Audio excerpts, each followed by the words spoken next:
Tempo pascal, oitava da Páscoa, sexta-feira. Tema 52. Constância no apostolado. Pontos a meditar. 1. A pesca milagrosa. Quando estamos unidos ao Senhor, os frutos são sempre abundantes. Saber reconhecer o Senhor no meio dos acontecimentos da vida. 2. O apostolado exige um trabalho paciente. 3. Contar com o tempo. Quanto maior a resistência de uma alma, mais necessários os meios humanos e sobrenaturais. Pelo sinal da Santa Cruz, livrai-nos Deus, nosso Senhor, dos nossos inimigos. Em nome do Pai, do Filho e do Espírito Santo. Amém.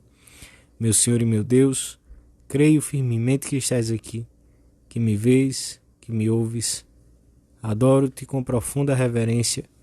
Peço-te perdão dos meus pecados e graça para fazer com fruto este tempo de oração. Minha Mãe Imaculada, São José, meu Pai, Senhor, meu anjo da guarda, intercedei por mim.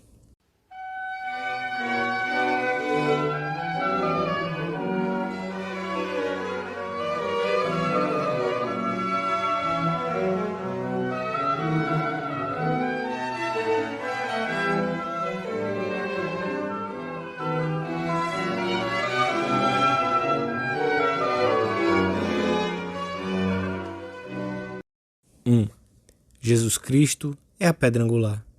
Em nenhum outro há salvação, porque debaixo do céu não nos foi dado nenhum outro nome pelo qual possamos ser salvos.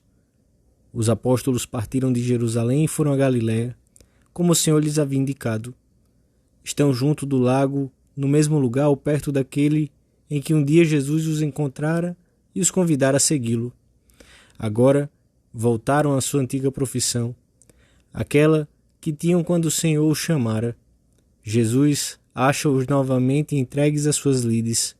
Estavam juntos Simão, Pedro, Tomé, chamado Dídimo, Natanael, que era de Caná da Galileia, os filhos de Zebedeu e outros 2 discípulos. É a hora do crepúsculo. As outras barcas já saíram para a pesca. Disse-lhe Simão Pedro: Vou pescar. Responderam-lhe eles: Nós também vamos contigo.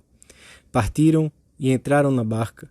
Naquela noite, porém, nada apanharam. Ao romper da aurora, Jesus apareceu na praia. Jesus ressuscitado vai em busca dos seus discípulos para fortalecê-los na fé e na amizade que lhe dedicam, e para continuar a explicar-lhes a grande missão que os espera. Mas os discípulos não o reconheceram. Estão a uns 200 côvados, a uns 100 metros. Dessa distância, num lusco-fusco, não se distinguem bem os traços de um homem, mas pode-se ouvi-lo se levantar a voz. Tendes alguma coisa que comer? Pergunta-lhes o Senhor. Não, responderam-lhe. Disse-lhes ele: Lançai a rede à direita da barca e achareis. E Pedro obedece. Lançaram-na, pois, e já não podiam arrastá-la por causa da grande quantidade de peixes. João confirma a certeza interior de Pedro. Inclinando-se para ele, diz-lhe: É o Senhor. Pedro, que se contivera até aquele momento, salta como que impelido por uma mola. Não espera que as barcas cheguem à praia. Na ausência de Cristo, tinham trabalhado inutilmente em plena noite, por conta própria. Tinham perdido o tempo. Pela manhã, já com luz, quando Jesus está presente, quando é Ele que ilumina com a sua palavra, quando é Ele que orienta a faina, as redes chegam à margem cheias de peixes. Acontece o mesmo em cada um dos nossos dias. Na ausência de Cristo, o dia se faz noite e o trabalho estéril. Não passa de mais uma noite vazia na vida.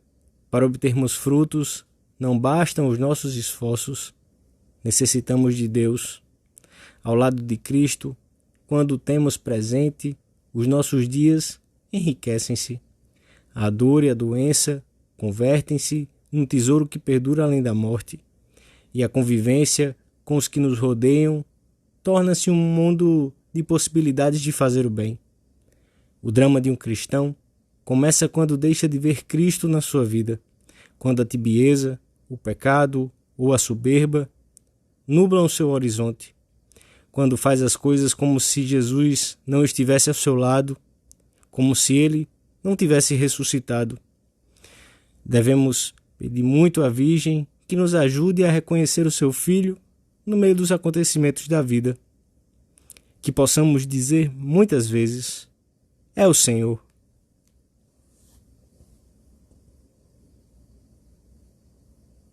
2. Quando tomaram terra, viram umas brasas preparadas, com um peixe posto em cima e pão. Jesus disse-lhes: trazei alguns dos peixes que acabais de apanhar. Subiu Simão Pedro e puxou a rede para a terra, cheia de 153 peixes grandes. Apesar de serem tantos, a rede não se tinha rompido. Os santos padres detêm-se com frequência neste episódio e comentam-no assim: a barca representa a igreja, simbolizada na sua unidade pela rede que não se rompe. O mar é o mundo. Pedro, na barca, simboliza a suprema autoridade da igreja. O número de peixes é uma referência aos que são chamados. Nós, como os apóstolos, somos os pescadores que devem levar as pessoas a Cristo, porque as almas são de Deus. Porque o Senhor contou com tantos pescadores entre os seus apóstolos? Que qualidades viu neles? Penso que havia uma coisa que ele apreciou particularmente naqueles que viriam a ser os seus enviados: uma paciência inquebrantável. Tinham trabalhado toda a noite e nada haviam pescado. Muitas horas de espera, em que as luzes cinzentas da aurora lhes trariam o prêmio, e não tinha havido prêmio nenhum. Quanto a Igreja de Cristo não esperou através dos séculos, oferecendo pacientemente o seu convite e deixando que a graça completasse a sua obra. Que importância tem se, num lugar ou noutro, trabalhou duramente e recolheu muito pouco para o seu mestre? Apoiada na sua palavra, apesar de tudo, voltará a lançar as redes, até que a graça divina, cuja eficácia ultrapassa o poder do esforço humano, lhe traga uma nova pesca. Sem sabermos quando nem como, todo o nosso esforço apostólico acabará por dar o seu fruto, ainda que muitas vezes nós não o vejamos. O Senhor pede aos cristãos a paciente espera dos pescadores. Devemos ser constantes no apostolado pessoal com os nossos amigos e conhecidos. Não abandoná-los nunca. Não deixar ninguém de lado por parecer-nos impossível que nos escutem.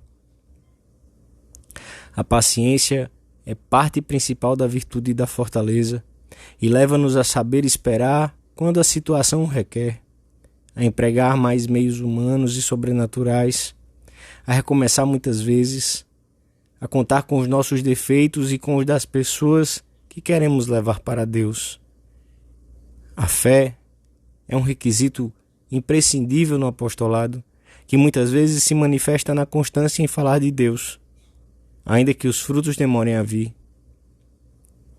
Se perseveramos, se insistirmos, bem convencidos de que o Senhor assim o quer, também à tua volta, por toda parte, se irão notando sinais de uma revolução cristã.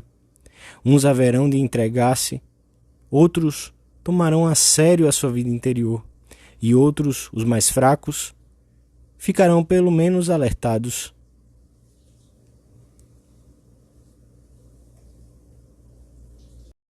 Três. Jesus chamou os apóstolos, apesar de conhecer os seus defeitos, depois de ter comido com eles naquela manhã. Diz a Pedro: Simão, filho de João, amas-me mais do que estes? Apacenta os meus cordeiros, apacenta as minhas ovelhas. Conta com eles para fundar a sua igreja. Dá-lhes o poder de realizar em seu nome o sacrifício do altar e o de perdoar os pecados. Torna-os depositários da sua doutrina e dos seus ensinamentos. Confia neles e forma-os com paciência. Conta com o tempo para torná-los idôneos para a missão que irão desempenhar. O Senhor também previu os momentos e o modo de nos santificar a cada um, respeitando o ritmo da nossa correspondência pessoal. Cabe-nos ser bons canais da graça do Senhor, facilitar a ação do Espírito Santo nos nossos amigos, parentes, conhecidos, colegas. Se o Senhor não se cansa de nos ajudar, como podemos nós desanimar se somos simples instrumentos? Se a mão do carpinteiro continua a trabalhar com afinco sobre a madeira, como pode ser rebelde na sua tarefa a plana que lhe serve de instrumento? O caminho que conduz ao céu não é curto, e Deus não costuma conceder graças que permitam alcançar a santidade de modo instantâneo e definitivo. Normalmente os nossos amigos aproximar-se-ão do Senhor pouco a pouco, oferecerão resistência, por força muitas vezes do pecado original, que deixou as suas sequelas na natureza humana, bem como dos pecados pessoais. Cabe-nos facilitar a ação de Deus nessas almas, com a nossa oração e o nosso sacrifício, com o nosso afeto, com o exemplo e a palavra oportuna. E se demoram em corresponder à graça, isso significa que devemos multiplicar as manifestações de amizade, tornar mais sólida a base humana sobre a qual se apoia a ação apostólica. O trato cordial com quem parece não querer comprometer-se a dar o passo que pode aproximá-lo de Cristo é sinal da nossa parte de amizade verdadeira e de pureza de intenção, isto é, de que só queremos verdadeiramente que Deus tenha muitos amigos na terra e de que só desejamos o bem desses nossos amigos. A cena descrita pelo Evangelho de hoje mostra-nos como o Senhor era amigo dos seus discípulos e lhes dedicava todo o tempo necessário. Inicia o diálogo com eles, perguntando-lhes se tem alguma coisa que comer. Depois prepara-lhes uma pequena refeição nas margens do lago. A seguir retira-se com Pedro, enquanto João os segue, e diz-lhe que continua a confiar nele. Não nos pode surpreender que uns amigos, assim tratados pelo amigo, deem depois a sua vida até o martírio por ele e pela salvação do mundo. Peçamos a Santa Maria que nos ajude a imitar Jesus, de tal modo que no nosso relacionamento não sejamos apenas um elemento passivo. Tens de converter-te em verdadeiro amigo dos teus amigos, ajudá-los, primeiro com o exemplo da tua conduta, depois com o teu conselho e com o ascendente que a intimidade dá. Dou-te graças, meu Deus, pelos bons propósitos, afetos e inspirações que me comunicaste nesta meditação. Peço-te ajuda para os pôr em prática. Minha Mãe Imaculada, São José meu Pai, Senhor, meu anjo da guarda, intercedei por mim.